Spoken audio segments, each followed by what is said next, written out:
Hello बच्चों। अभी तक हम लोगों ने कौन कौन सी आकृतियों के क्षेत्रफल और परिमाप के बारे में पढ़ा है? समचतुर्भुज, समलंब, आयत और वर्ग, इनके हम लोगों ने परिमाप के बारे में और क्षेत्रफल के बारे में पढ़ा है। ठीक है, आज बच्चों हम लोग एक और हम लोगों ने पढ़ा है त्रिभुज के बारे में। ठीक है, त्रिभुज का क्षेत्रफल जो बच्चों हम लोगों ने पढ़ा है वो पढ़ा है, त्रिभुज के क्षेत्रफल होता है 1/2 आधार इंटू संगत शीर्षलंब। ये पढ़ा था हम लोगों ने।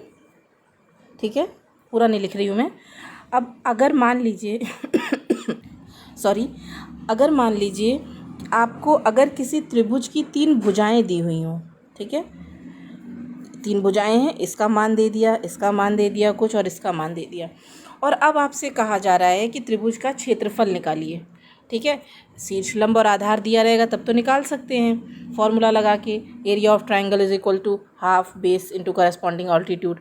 ठीक है, लेकिन अगर हमें सिर्फ त्रिभुज की 3 भुजाएं दी होंगी और कहा जाएगा कि क्षेत्रफल निकालिए, तो कैसे निकालेंगे? ठीक है, आज हम लोग इसके बारे में जानेंगे। मान लीजिए हमारे पास ये क्वेश्चन दिया हुआ है कि उस त्रिभुज का क्षेत्रफल ज्ञात कीजिए जिसकी 3 भुजाएं 5 सेंटीमीटर, 6 सेंटीमीटर और 7 सेंटीमीटर है। मतलब हमारा त्रिभुज कैसा होगा? इस तरह से होगा, सीधा नहीं बन पाया। ठीक है, अब एक भुजा इसकी 5 है, एक 6 है और एक 7 सेंटीमीटर। अब ये कह रहे हैं कि इसकी हेल्प से आप हमें त्रिभुज का क्षेत्रफल बताइए। तो बच्चों इसमें हमसे सबसे पहले क्या करना पड़ेगा? इस पर एक लंब खींचना पड़ेगा, इस भुजा पे। मान लीजिए ये हमारी BC है, ये A है। BC पे A से हमें एक लंब खींचना पड़ेगा जो कि BC को कहाँ पे काटेगा? D पे काटेगा। फिर हमें क्या करना पड़ेगा? पाइथागोरस से इसका और इसका मान निकालना पड़ेगा पाइथागोरस की हेल्प से। ठीक, उसके बाद हमें क्या पता चल जाएगा? शीर्षलंब पता चल जाएगा। शीर्षलंब पता होने के बाद हमें क्या मिल जाएगा? आधार हमें पता ही है, तब हम क्या निकाल पाएंगे? क्षेत्रफल निकाल पाएंगे। और ये प्रोसेस जो है बहुत लंबी प्रोसेस हो जाएगी। लंबी प्रोसेस कैसे हो जाएगी ये देख लेते हैं। सबसे पहले क्या करेंगे? हमारे पास जो त्रिभुज दिया हुआ है उसकी हेल्प से हम लोग पाइथागोरस की प्रमेय की हेल्प से इसको हमने AD मान लिया और ये हमारा x हो गया। ठीक है, इसकी मदद से हम लोग ये सब इक्वेशन नंबर 1 बनाएंगे। ठीक है, अब उसके बाद एक समकोण त्रिभुज बनेगा, कौन सा? ACD, A, C और D। इसकी हेल्प से हमें इक्वेशन नंबर 2 मिलेगी। इक्वेशन 1 और 2 को जब हम लोग सॉल्व करेंगे तब हमारे पास कहीं जाके निकल के हमारे पास आएगा हमारा शीर्षलंब AD।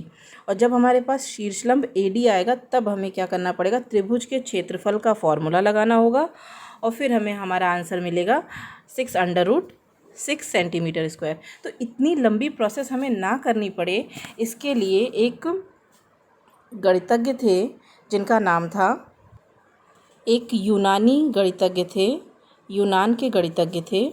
ठीक है, गणितज्ञ थे जिनका नाम क्या था? हीरोन। ठीक है, जिनका नाम हीरोन था। तो हीरोन ने त्रिभुज की अगर 3 भुजाएं दी हुई हों तो उसके लिए फॉर्मूला बताया था कि उसका क्षेत्रफल निकालने का फॉर्मूला क्या होता है। ठीक है, तो इस सूत्र की मदद से जो हीरोन ने दिया, इस सूत्र की मदद से हम लोग त्रिभुज का क्षेत्रफल अगर इसकी तीनों भुजाएं दी हुई हों तो ईजिली निकाल सकते हैं। अब वो हीरोन का सूत्र क्या था? ठीक है, क्योंकि इस सूत्र को प्रतिपादित किसने किया था? खोजा किसने था? हीरोन ने, इसलिए इसको हीरोन फार्मूला भी कहते हैं। कौन सा फार्मूला? Heron formula. क्या निकालने का? त्रिभुज का क्षेत्रफल। तो ये फार्मूला क्या है हमारा?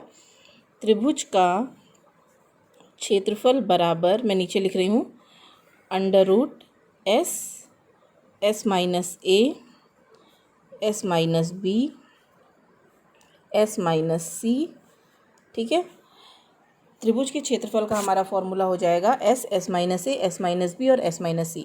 अब ये S कैसे निकलेगा? ABC तो हमें भुजाएं दी हुई हैं। जैसे मान लीजिए हमारा ये त्रिभुज है तो इसमें ABC हमें भुजा तो दी हुई है लेकिन S तो दिया नहीं हुआ, तो S कैसे निकालेंगे? तो S निकालने के लिए उन्होंने बताया कि अगर आप तीनों भुजाओं को जोड़ के उन्होंने ये बताया कि अगर आप तीनों भुजाओं को जोड़ के 2 से भाग कर देते हैं, ठीक है, तो हमारे पास क्या निकल के आ जाएगा? हमारे पास निकल के आ जाएगा S। ठीक है, क्या निकल के आएगा हमारे पास? एस निकल के आ जाएगा। ठीक है, अब ये एस को हम कहते क्या हैं? ठीक है, एस का भी तो कुछ नाम होगा। ए बी सी अगर भुजाएं हैं तो एस क्या है? तो एस होता है हमारा सेमी पेरीमीटर। ठीक है, सेमी पेरीमीटर। ठीक है, एस को हम लोग क्या कहते हैं? एस फॉर सेमी पेरीमीटर या अर्ध परिमाप भी आप कह सकते हैं इसको। ठीक है, अच्छा, अब इस फॉर्मूले की हेल्प से अगर हमें क्वेश्चन सॉल्व करना होगा तो कैसे करेंगे ये हम आपको नेक्स्ट वीडियो में बताएंगे। तब तक के लिए बाय बाय।